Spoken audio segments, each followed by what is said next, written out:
दोस्तों, हिंदू धर्म में नवरात्रि के पर्व का विशेष महत्व होता है। 9 दिनों तक चलने वाले इस पावन पर्व में माँ दुर्गा के 9 अलग-अलग रूपों की विधि विधान से पूजा अर्चना की जाती है।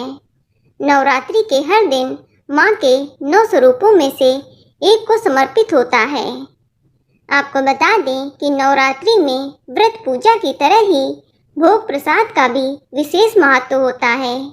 इसीलिए आज हम इस वीडियो में बात करेंगे कि माँ के 9 स्वरूपों में कौन से दिन कौन सा भोग लगाना चाहिए, ताकि आप माँ को शीघ्र प्रसन्न करके अपना मनचाहा वरदान पा सकें।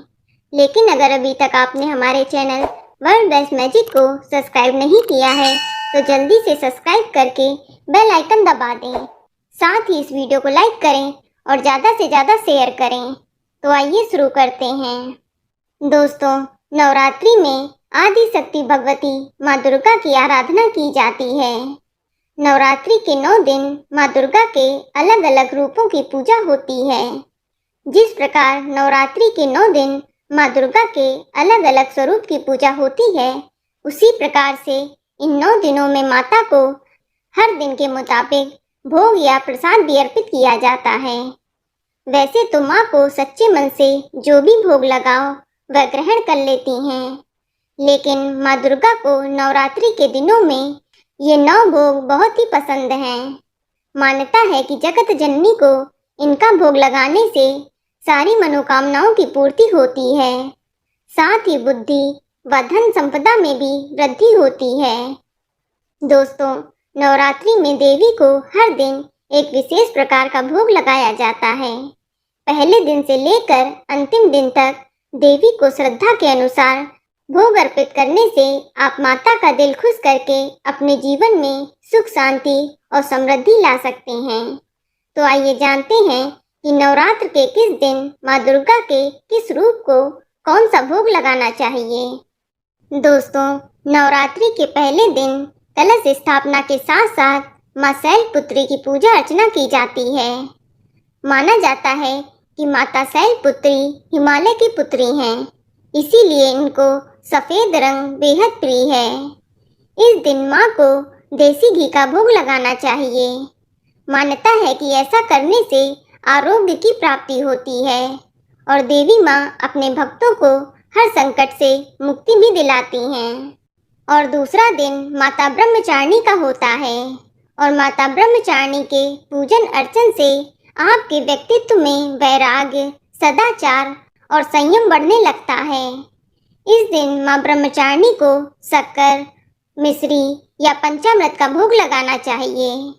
मान्यता है कि यह भोग लगाने से माँ दीर्घायु होने का वरदान देती हैं। इसी के साथ ही इस प्रसाद को घर के सभी सदस्यों को अवश्य ही दें।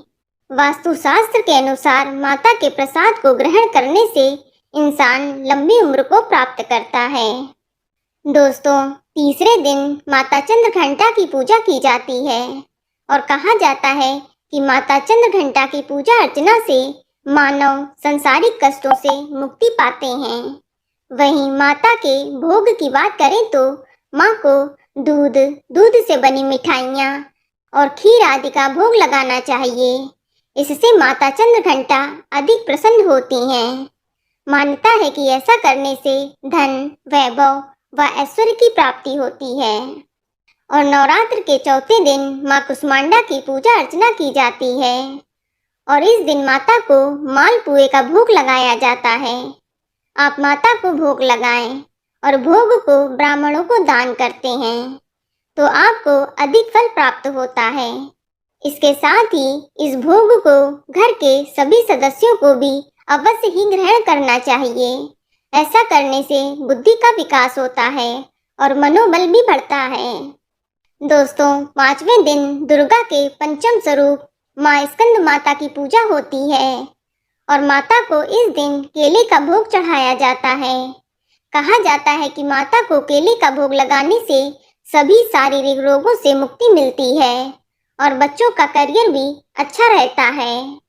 इसके अलावा नवरात्रि के छठे दिन देवी के छठवें रूप माँ कात्यायनी की पूजा अर्चना की जाती है और माँ कात्यायनी को भोग के रूप में लौकी, मीठे पान और शहद चढ़ाया जाता है।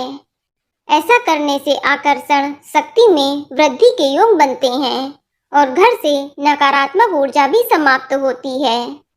दोस्तों, नवरात्र के 7वें दिन माता कालरात्रि की पूजा की जाती है और माता कालरात्रि शत्रुओं का नाश करने वाली हैं। इस दिन देवी कालरात्रि को गुड़ से निर्मित भोग लगाना चाहिए या गुड़ का भोग लगाना चाहिए। मान्यता है कि इस दिन ये भोग लगाने से माँ रोग व शोक से मुक्ति दिलाती है और घर में पॉजिटिविटी भी बढ़ती है। इसके साथ ही नवरात्र के 8वें दिन माँ महागौरी की पूजा का विधान है। महागौरी की पूजा करने से मनुष्य के सभी कष्ट दूर हो जाते हैं और घर में सुख समृद्धि आने लगती है। माँ महागौरी को नारियल का भोग बेहद प्रिय है, इसीलिए नवरात्र के 8वें दिन आप भोग के रूप में नारियल चढ़ाएं तो आपको मनोवांछित फल की प्राप्ति होगी और घर में कभी भी धन धान्य की कमी नहीं रहेगी। दोस्तों, नवरात्रि का 9वां दिन माँ सिद्धिदात्री का दिन है। माँ सिद्धिदात्री समस्त सुखों और सिद्धियों को प्रदान करने वाली देवी हैं। कोई भी अनहोनी से बचाने के लिए इस दिन माँ को अनार अर्पित करना चाहिए। इसके अलावा माँ सिद्धिदात्री को तिल या तिल से बनी चीजें अर्पित करें या इस दिन माता को विभिन्न प्रकार के अनाजों का भोग लगाएं, जैसे हलवा, चना, पूरी, खीर, पुए आदि। इससे माता प्रसन्न होकर व्यक्ति को हर सुख और शांति प्रदान करती हैं और जीवन के हर कष्ट को दूर करके जीवन में खुशहाली लाती हैं। मान्यता है कि ऐसा करने से भक्तों की सभी मनोकामनाएं भी पूर्ण होती हैं।